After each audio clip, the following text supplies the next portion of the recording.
झारखंड के डीजीपी अनुराग गुप्ता के निर्देश पर रांची पुलिस ने डायल 112 से जुड़े 2 क्यूआर कोड डेवलप कर पिछले दिनों जारी किए हैं। इस क्यूआर कोड को शहर के ऑटो, ई रिक्शा, बस, एटीएम समेत कई स्थानों पर लगाए गए हैं और इसकी जानकारी लोगों तक पहुंचाने में मीडिया के रोल की डीजीपी ने सराहना की है। वहीं डीआईजी ने इसके आसान तरीके से इस्तेमाल की जानकारी दी और इससे होने वाले फायदे को बताया।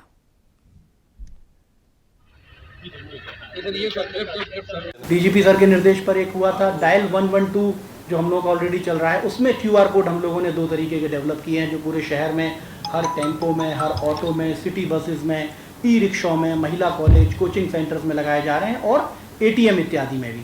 तो ये बहुत इंपॉर्टेंट एक पहल है जिसमें हम आजकल देखिए हर कोई मोबाइल से बड़ा जो है इजीली हैंडल करता है, चाहे लड़कियां हों, महिलाएं हों, जो भी हों या पुरुष हों। तो बहुत इजी है स्कैन करना। आप उसको स्कैन करेंगे क्यूआर कोड को और उसके साथ अपनी शिकायत को दर्ज कर सकते हैं और उसमें बहुत अच्छा रिस्पांस है। एक तो आपकी शिकायत दर्ज हो जाएगी, लिखित में वो चीज़ आ जाएगी, इससे हमको आसानी रहेगी कि किन इलाकों में ईव टीजिंग हो रही है, कौन टेम्पो वगैरह या कहाँ पर चीज़ें हो रही हैं, या एटीएम में फ्रॉड की कोई बात है, एटीएम कार्ड बदलने की शिकायतें कहाँ आ रही हैं।